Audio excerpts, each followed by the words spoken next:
નમસ્કાર, ન્યૂઝ 18 માં હું છું આપની સાથે દાનવી માલી। વાત કરી મહત્વપૂર્ણ સમાચારની। સૌથી પહેલા સમાચાર રાજકોટના ખોડલધામ ટ્રસ્ટના 7મા વર્ષમાં મંગળ પ્રવેશ અત્યારે થઈ રહ્યો છે। તો ખોડલધામમાં આજે વિવિધ કાર્યક્રમો યોજાશે। વૈદિક યજ્ઞ, ડાયરા સહિતના કાર્યક્રમો યોજવામાં આવશે। તો કાર્યક્રમમાં 1 લાખની જનમેદની પણ ઉમટશે। સીએમ ભૂપેન્દ્ર પટેલ અને મંત્રીઓ કાર્યક્રમમાં હાજરી આપશે। તો ખોડલધામમાં લેવા પાટીદાર સમાજનો કાર્યક્રમ યોજાશે। સીએમ ધ્વજાની પૂજા કરીને ધ્વજા ચડાવશે। તો લેવા સમાજના આસ્થાના કેન્દ્ર ખોડલધામમાં કડવા પાટીદાર મુખ્યમંત્રી ધ્વજા ચડાવશે। તો આમ લેવા અને કડવાનો ભેદ ભૂલીને તમામ પાટીદારો એક છે તેવો સંદેશ તેઓ આપશે। તો આજે 40થી પણ વધુ ટ્રસ્ટીઓનો કરાશે ટ્રસ્ટમાં સમાવેશ। આનંદીબેન પટેલના દીકરી અનાર પટેલ બનશે ટ્રસ્ટી।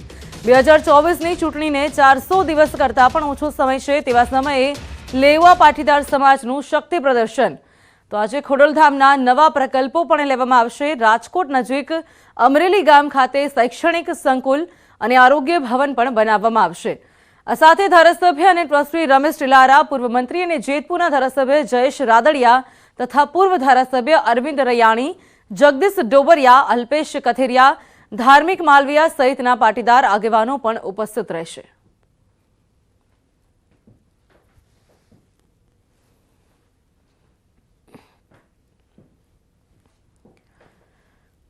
તો સીએમ ભૂપેન્દ્ર પટેલ, મંત્રીઓ, ધારાસભ્ય તમામ લોકો જોડાશે। રાજકોટમાં સીએમ ધ્વજાની પૂજા કરી ધ્વજા ચડાવશે। તો તમામ પાટીદારો લેવા અને કડવાનો ભેદ ભૂલી તમામ પાટીદારો તેમાં જોડાશે। રાજકોટના ખોડલધામથી મોટા સમાચાર આવી રહ્યા છે સામે। પૂર્વ સીએમ અને ઉત્તર પ્રદેશના રાજ્યપાલ આનંદીબેન પટેલના દીકરી બનશે ટ્રસ્ટી। ખોડલધામ ટ્રસ્ટમાં અનાર પટેલનો સમાવેશ કરાશે। તો કાર્યક્રમમાં સ્ટેજ પરથી કરાશે સત્તાવાર જાહેરાત। સવારે 10 વાગે સીએમ ભૂપેન્દ્ર પટેલ પહોંચશે। ખોડલધામ મંદિર ગેટ પર સીએમ ભૂપેન્દ્ર પટેલનું ભવ્ય સ્વાગત કરાશે। તો ટ્રસ્ટમાં અનાર પટેલને ખોડલધામ પ્રાણ પ્રતિષ્ઠા મહોત્સવને 6 વર્ષ પૂર્ણ થયા છે। મહત્વના સમાચાર આજે થશે ખોડલધામમાં સત્તાવાર જાહેરાત। મહત્વના સમાચાર સામે આવી રહ્યા છે। આનંદીબેન પટેલના દીકરી ટ્રસ્ટી બનશે। 32 વર્ષથી હું સેવાના ફિલ્ડમાં છું। ઘણી બધી ઝૂંપડપટ્ટીઓ અને ગામડાઓમાં અલગ અલગ વિષયો સાથે કામ કર્યું છે અને હું ઈચ્છા કરીશ કે ટ્રસ્ટમાં પણ મારા પોતાના સમાજમાં હું વધારે ને વધારે ઉપયોગી થઈ શકું। તો આનંદીબેન પટેલના દીકરી ટ્રસ્ટી બનશે। ટ્રસ્ટમાં અનાર પટેલનો કરાશે સમાવેશ। ત્યારે અત્યારે પૂરજોશમાં તૈયારીઓ ચાલી રહી છે। ખોડલધામ પ્રાણ પ્રતિષ્ઠા મહોત્સવને 6 વર્ષ પૂર્ણ થયા છે। તો તમામ લોકો એકઠા થઈ ગયા છે, સાથે મંત્રીઓ પણ ઉપસ્થિત છે। ત્યાં તમામ અમુક ધારાસભ્યો પણ ત્યાં ઉપસ્થિત છે। ત્યારે રાજકોટના ખોડલધામથી મોટા સમાચાર સામે આવી રહ્યા છે। મહત્વના સમાચાર, પૂર્વ સીએમ આનંદીબેન પટેલના દીકરી ટ્રસ્ટી બનશે। તો સીએમ ભૂપેન્દ્ર પટેલ પણ થોડી ક્ષણોમાં ત્યાં પહોંચી જશે।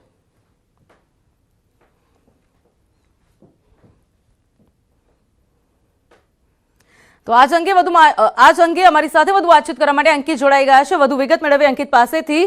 અંકિત, હાલ તે માહોલ કેવો છે અને સાથે પૂર્વ સીએમ આનંદીબેન પટેલના પુત્રી ને ટ્રસ્ટી તરીકે ત્યાં સત્તાવાર જાહેરાત કરવામાં આવશે। અંકિત, જે અંકિત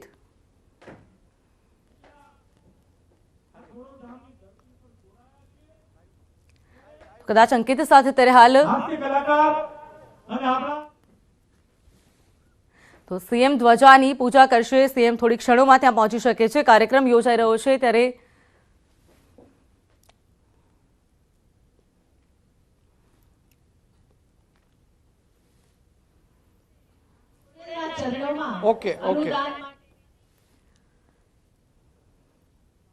આવે તો થોડીક જ વારની અંદર મુખ્ય પ્રધાન ભૂપેન્દ્ર પટેલ છે તે ખોડલધામ કાગવડ ખાતે આવી પહોંચશે। હેલીપેડથી તેઓ બાય કાર છે તે કાગવડ ખોડલધામ મંદિર ખાતે આવી પહોંચશે અને મંદિરની જો વાત કરવામાં આવે તો મંદિરના ગેટ ઉપર તેમનું ભવ્યાથી ભવ્ય સ્વાગત છે। તે ખોડલધામના સ્વપ્ન દ્રષ્ટા નરેશભાઈ પટેલ સહિતના જે ટ્રસ્ટીઓ છે તેમના દ્વારા કરવામાં આવશે। જોઈ શકાય છે કે અહીંયા મોટી સંખ્યાની અંદર બહેનો છે તે બંને બાજુ દેખાઈ રહી છે। જી હા, ખાસ કરીને વાત કરવામાં તો મંદિરના ગેટ ઉપર મુખ્ય પ્રધાન ભૂપેન્દ્ર પટેલનું સ્વાગત કરવામાં આવશે અને ત્યારબાદ જે ગોલ્ફ કાર છે તેમના દ્વારા તે મંદિર ખાતે પહોંચશે। મંદિર ખાતે તેમના દ્વારા માં ખોડલના ચરણોમાં શીશ ઝુકાવવામાં આવશે। તો સાથોસાથ ધ્વજાજીનું પૂજન અર્ચન પણ કરવામાં આવશે। ધ્વજાજીનું પૂજન અર્ચન કર્યા બાદ મુખ્ય પ્રધાન ભૂપેન્દ્ર પટેલ દ્વારા ધ્વજાજી ચડાવવામાં આવશે અને ત્યારબાદ ખુલ્લી જીપની અંદર તેઓ અહીં આવી પહોંચશે ને આ ગેટથી તેઓ અંદર આવશે ને જોઈ શકાય છે કે બંને તરફ જે બહેનો દેખાઈ રહી છે આ બહેનો દ્વારા પુષ્પની વર્ષા કરવામાં આવશે અને જોઈ શકાય છે કે થોડીક જ વારની અંદર આ સ્ટેજ છે કે જ્યાં મુખ્ય પ્રધાન ભૂપેન્દ્ર પટેલ છે તે આવી પહોંચશે। તેમની સાથે કેટલાક મંત્રીઓ પણ આવી પહોંચવાના છે। તેની જો વાત કરવામાં આવે તો તેમાં ભાનુબેન બાબરિયા છે તે પણ આવી પહોંચશે, સાથોસાથ ગૃહમંત્રી હર્ષ સંઘવી છે તે પણ આવશે। બીજી તરફ વાત કરવામાં આવે તો કુંવરજી બાવળિયા છે તે પણ આવશે, રાઘવજી પટેલ આવશે, મલુભાઈ બેરા તેમજ કહી શકાય કે ભાનુ બાબરિયા સહિતના જે મંત્રીઓ છે તે પણ આવી પહોંચશે। સાથોસાથ કહી શકાય કે જીતુભાઈ વાઘાણી, જયેશભાઈ રાદડિયા, કૌશિકભાઈ બેકરિયા, કિશોરભાઈ કાનાણી, મહેશભાઈ કશવાલા, પ્રવીણ ઘોઘારી, રમેશ ટીલાળા, કંચનબેન રાદડિયા, જેવી કાકડિયા, જનકભાઈ તળાવિયા સહિતના જે ચૂંટાયેલા ધારાસભ્યો છે તે પણ આવી પહોંચશે। તો સાથોસાથ નવા ટ્રસ્ટીઓનું સન્માન પણ કરવામાં આવ્યું છે। કહી શકાય કે પૂર્વ મુખ્યમંત્રી અને ઉત્તર પ્રદેશના રાજ્યપાલ તેમના દીકરી અનાર પટેલને પણ આની અંદર સમાવવામાં આવ્યા છે ને જોઈ શકાય છે કે જે મહાનુભાવો છે તે હજુ પણ આવી રહ્યા છે। રાજકોટના સાંસદ મોહનભાઈ કુંડારિયા, પૂર્વ મ્યુનિસિપલ ફાઇનાન્સ બોર્ડના ચેરમેન ધનસુખભાઈ ભંડેરી સહિતના જે લેવા પાટીદાર જે અગ્રણીઓ છે, સાથોસાથ કડવા પાટીદાર અગ્રણીઓ છે તે પણ હાલ અત્યારે આવી રહ્યા છે। રાજ્ય સરકારના જે મંત્રી છે મોળુભાઈ બેરા તે પણ હાલ અત્યારે આવી પહોંચ્યા છે। કુંવરજીભાઈ બાવળિયા છે તે પણ આવતા નજરે પડ્યા છે। સાથોસાથ ગુજરાત પ્રદેશ ભાજપના ઉપાધ્યક્ષ ભરતભાઈ બોગરા છે તે પણ હાલ અત્યારે કાર્યક્રમના સ્થળે આવી રહ્યા હોવાનું દ્રશ્યમાં જોવા મળી રહ્યું છે। જોડાઈ સમગ્ર માહિતી આપવા બદલ આપનો આભાર।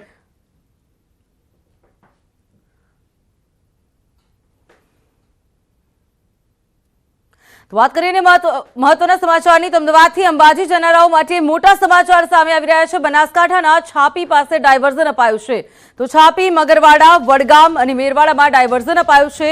વાહન ચાલકોને અંબાજી જવા ડાયવર્ઝન અપાયું છે તો પાલનપુર જૂના આરટીઓ પાસે ઓવરબ્રિજની કામગીરી થઈ રહી છે તો ઓવરબ્રિજની કામગીરીના કારણે આ રસ્તો બંધ રહેતા ડાયવર્ઝન અપાયું છે તો જગાણા ડેરી માર્ગનું નવીનીકરણ, ટ્રાફિક છાપી ડાયવર્ટ કરાયું છે ત્યારે જગાણા ડેરીથી લાલાવાડ રતનપુર સુધી નવો રોડ બનશે તો આ નવા રોડની કામગીરીના કારણે કલેક્ટરનું જાહેરનામું બહાર પડ્યું છે।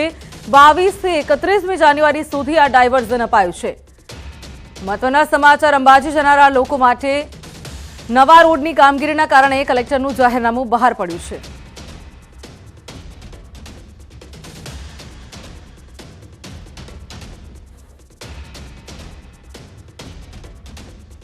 વિદેશી દારૂ ઘુસાડવાનો બુટલેગરોનો નવો કિમિયો બહાર આવ્યો છે। મોરબીના માળિયા મિયાણાના અણિયારા પાસે દારૂ પકડાયો છે તો ટ્રકમાં પેપર સ્ક્રેપની ગાંસડીમાં સંતાડ્યો હતો આ દારૂ। ટ્રકમાંથી 13.82 લાખનો 11,520 બોટલ દારૂ જપ્ત કરાયો છે તો વિદેશી દારૂ સાથે 2 આરોપીઓને પણ પકડવામાં આવ્યા છે।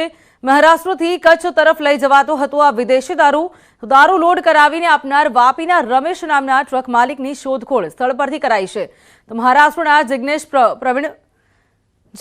પ્રવીણ પટેલ અને બનાસકાંઠાના સોઈગામના રમેશ નળમલ નામના આરોપીઓ પણ પકડવામાં આવ્યા છે।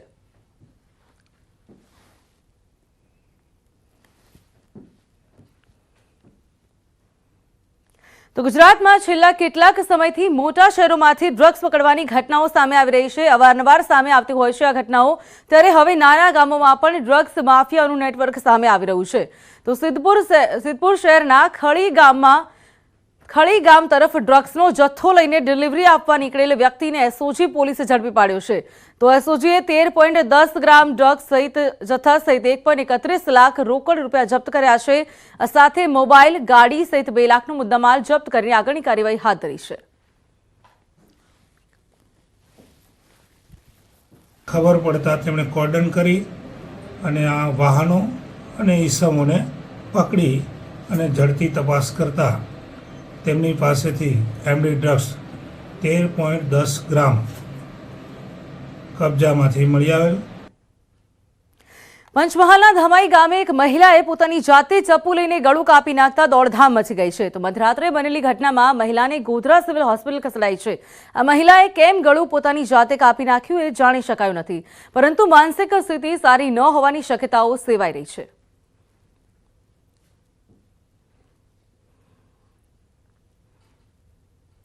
પાલનપુર પાલિકાનો ફી વધારવાનો નિર્ણય કરાયો છે. અનેક દાખલાઓની ફીમાં ડબલથી 5 ગણો વધારો કરાયો છે. તો આકારણીના દાખલાનો ચાર્જ 50 ને બદલે 100 કરાયો છે. જન્મના દાખલાનો 5 રૂપિયાને બદલે 50 કરાયો છે. ત્યારે ઘર પાણી કનેક્શનના 800, ત્યારે કોમર્શિયલના 2500 કરાયા છે. તો પાલિકાની કારોબારીમાં ફી અંગે નિર્ણય કરાયો છે. ફી વધારાના નિર્ણય સામે શહેરીજનોમાં નારાજગી જોવા મળી રહી છે. મહત્વના સમાચાર, પાલિકાની કારોબારીમાં ફી અંગે નિર્ણય કરાયો છે. સૌરાષ્ટ્રમાં સિંગતેલના ભાવમાં તેજી જોવા મળી રહી છે. 3 દિવસમાં ₹40નો વધારો થયો છે. તો સિંગતેલના ડબ્બાના ભાવ 2660 થી 2730 સુધી, ત્યારે મગફળીના વિક્રમજનક ઉત્પાદન તેમ છતાં તલ મોંઘું છે. મગફળીનું ઉત્પાદન થઈ રહ્યું છે તેમ છતાં પણ તેલ મોંઘું છે. સૌરાષ્ટ્રમાં સિંગતેલના ભાવમાં તેજી આવી રહી છે. 3 દિવસમાં ₹40નો વધારો થઈ રહ્યો છે.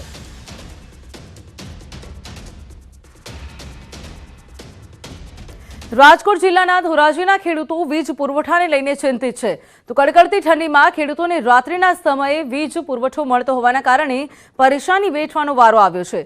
સૂર્યોદય યોજના હેઠળ ખેડૂતોને રાત્રિ વીજ પાવરની ઝંઝટમાંથી મુક્તિ મળશે તેવી પણ વાત કરવામાં આવી હતી, પરંતુ ખેડૂતો દિવસના સમયે વીજળી આપવા સરકાર પાસે માંગણી કરી રહ્યા છે.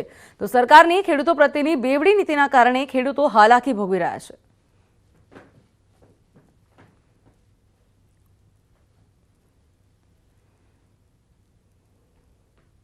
આવી આ ઠંડીમાં છે ને કે દિવસની લાઇટ આપે ખેડૂતોને, પાણી વાળે ને આવી ઠંડીમાં ખેડૂતો કેવી રીતે રાતે પાણી વાળે એ બીજા કોઈના ખેડૂતો જે પાણી વાળતા હોય એને ખબર હોય કે કેમ પાણી વાળવું હોય.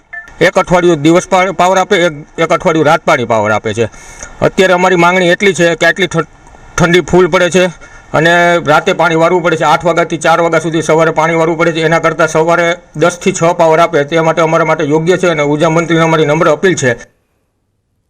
વાત કરીએ આગળ સમાચારની, તો ભૂતકાળમાં કચ્છમાં ખેડૂતોએ બાગાયતી ખેતી ક્ષેત્રે અવનવા પ્રયોગ કર્યા છે અને વિચાર્યું ન હોય તેવા ફળ ઉગાડી દેખાડ્યા છે. તો અગાઉ ખેડૂતોએ દાડમની ખેતી કરી કચ્છને દાડમનો હબ બનાવ્યો હતો અને હવે જિલ્લાના અનેક ખેડૂતો તાઇવાન પિંક જામફળની ખેતી તરફ વળ્યા છે. તો જમ્બો સાઇઝના આ ગુલાબી જામફળ વાવીને લાખોની કમાણી પણ તેઓ કરી રહ્યા છે.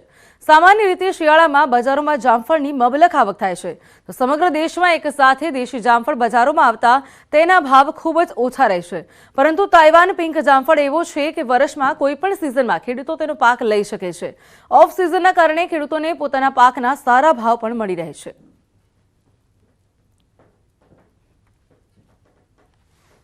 આ પાકની ખાસિયત એ છે, આ જાતનું નામ છે પિંક તાઇવાન. અમે ગયા ડિસેમ્બરમાં વાવી છે અને અત્યારે આ જામફળનું હાર્વેસ્ટિંગ ચાલુ છે.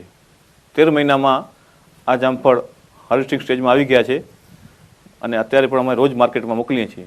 દેશી જામફળના ભાવ સમજી લો કે આ શિયાળાની અંદર જ આવતા હોય એટલે માર્કેટમાં ઓલ ઓવર ભારતમાંથી એક ભેગા થાય એટલે એનો ભાવ લગભગ 20 થી 25 રૂપિયા કે 30 રૂપિયા વધીને સારા ભાવ હોય તો 40 રૂપિયા, એનાથી વધારે લગભગ દેશી જામફળના ન મળે.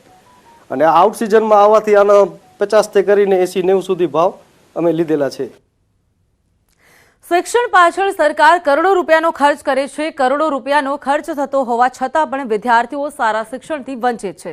દાંતાના મંડાલી ગામે વિદ્યાર્થીઓ બહાર ખુલ્લામાં બેસીને ભણવા મજબૂર છે. તો ગામમાં ધોરણ 1 થી 5ની શાળા છે. શાળાના 2 ઓરડા જર્જરિત હોવાથી તમામ વિદ્યાર્થીઓ ખુલ્લામાં ભણવા મજબૂર છે.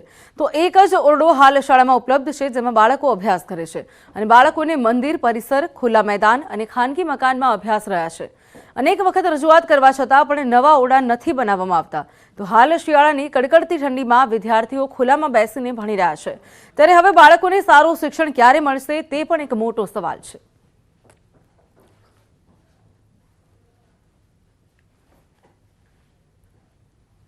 પાંચ ધોરણ ચાલે છે, એક જ રૂમ છે, 2 રૂમ હતા તે જર્જરિત હતા, તેમને પાડવામાં આવ્યા.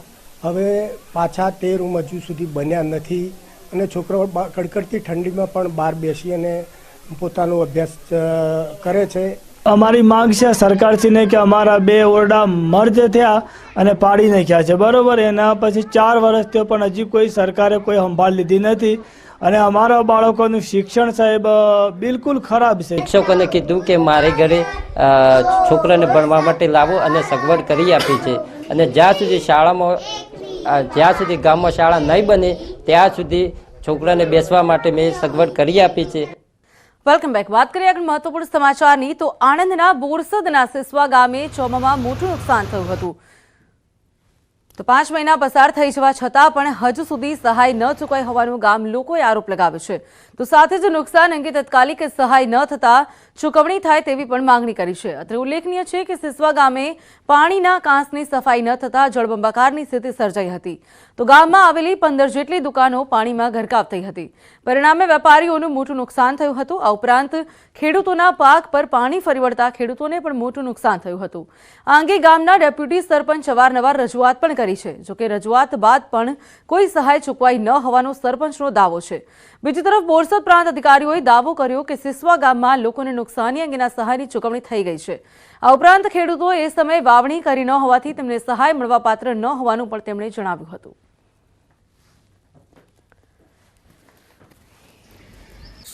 નુકસાનમાં તો તમાકુનું દરું ગતું રહ્યું, મરચીનું દરું, ડોંગરમાં નુકસાન અને ખેડૂતોના ખેતરોમાં મોટા મોટા કોતરો પડી ગયેલા. કોઈને કશું મળ્યું નથી. સરકાર કોઈ રાહત આપી? કશી આવી નહીં. તમારે રજૂઆતો કરી છે રાહત માટે? કહ્યું તું પણ તાકે થશે કશું કર્યું નહીં. કુલ 117 પરિવાર લોકોને કેશ ડોલ્સના ભાગરૂપે સરકારશ્રી દ્વારા 2,93,520 રૂપિયાની સહાય આપવામાં આવી હતી. આ ઉપરાંત નુકસાન પામેલા મકાનો માટે પણ સરકારશ્રી તરફથી 1,42,900 રૂપિયાની સહાય કરવામાં આવી હતી. ખેતીવાડી વિભાગના જણાવ્યા અનુસાર ત્યાં વાવણી તે સમયે નહોતી થઈ એટલે એમને કોઈ વળતર ચૂકવવાનો કોઈ પ્રશ્ન રહેતો નથી. જૂનાગઢ મહાનગરપાલિકા દ્વારા તૈયાર થયેલા ટ્રાફિક સિગ્નલો હાલ શોભાના ગાંઠિયા સમાન બન્યા છે. 90 લાખના ખર્ચે તૈયાર થયેલા આ સિગ્નલો બંધ હાલતમાં છે. પોલીસ અધિકારીના જણાવ્યા અનુસાર નજીક 4 રસ્તા હોવાથી સિગ્નલના કારણે વધુ ટ્રાફિક થાય છે. લોકોને અગવડતા ન પડે તે માટે આ સિગ્નલો બંધ કરવામાં આવ્યા. ત્યારે આયોજન વગર લાખોના ખર્ચે આ સિગ્નલો લગાડવા પાછળ જવાબદાર કોણ તે પણ એક મોટો પ્રશ્ન છે.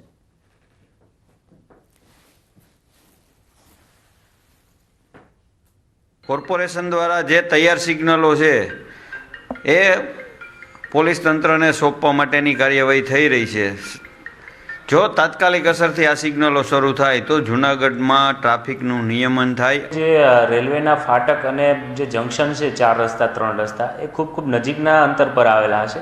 તેના લીધે જ્યારે સિગ્નલ પર ટ્રાફિક રોકવામાં આવે છે તો તેનાથી છે એ ટ્રાફિકની વધારે સમસ્યા થતી હોય તો લોકોની માગણીને ધ્યાને રાખીને જે ટ્રાફિક સિગ્નલ ચાલુ કરવામાં આવેલા તે બંધ કરવામાં આવેલા. પરંતુ ટેકનિકલી કોઈ ફોલ્ટ નથી, ગમે ત્યારે ચાલુ કરી શકાય તેવી કન્ડિશનમાં છે. મુકેશ અંબાણીની આગેવાની હેઠળની દેશની સૌથી મોટી કંપની રિલાયન્સ ઇન્ડસ્ટ્રીઝે ડિસેમ્બર ત્રિમાસિકનું પરિણામ જાહેર કર્યું છે. કંપનીએ ઓક્ટોબરથી ડિસેમ્બર 2022 દરમિયાન કંપનીનો નફો ગત વર્ષની તુલનાએ 14.8% ઘટ્યો છે. ઓક્ટોબરથી ડિસેમ્બર 2022 દરમિયાન કંપનીએ કોન્સોલિડેટેડ નેટ પ્રોફિટ 15,792 કરોડ રૂપિયા રહ્યો છે. તો આ સમયગાળા દરમિયાન કંપનીની રેવન્યુ 15.3%થી વધીને 2.20 લાખ કરોડ રૂપિયા થઈ છે. જ્યારે ઓક્ટોબરથી ડિસેમ્બર 2021 દરમિયાન રેવન્યુ 18,549 કરોડ રૂપિયા હતી. તો રિલાયન્સ જીઓએ ઓક્ટોબરથી ડિસેમ્બર 2022 દરમિયાન 28.3%નો નફો કર્યો છે. જીઓનો ચોખ્ખો નફો 4,638 કરોડ થયો છે.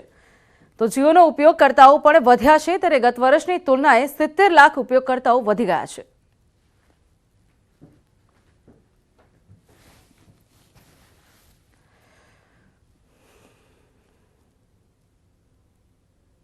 અને હવે નજર કરીએ ટોપ 3 ન્યૂઝ પર. રાજ્યમાં ફરી વધુ ઠંડીનું જોર. આવતીકાલથી હજુ ચમકારો વધશે. તાપમાનમાં 2 થી 3 ડિગ્રીનો થઈ શકે છે ઘટાડો. કેદારનાથ અને બદ્રીનાથ ધામમાં ભારે હિમવર્ષાથી છવાઈ ગઈ બરફની ચાદર. ડ્રોન કેમેરામાં કેદ થયા મન મોહી લેતા અદભુત આકર્ષક દ્રશ્યો. ખોડલધામ મંદિર પ્રાણ પ્રતિષ્ઠાને 6 વર્ષ પૂર્ણ થવા પર યોજાયો ભવ્ય મહોત્સવ. મુખ્યમંત્રી ભૂપેન્દ્ર પટેલ અને મંત્રીઓ રહેશે ઉપસ્થિત.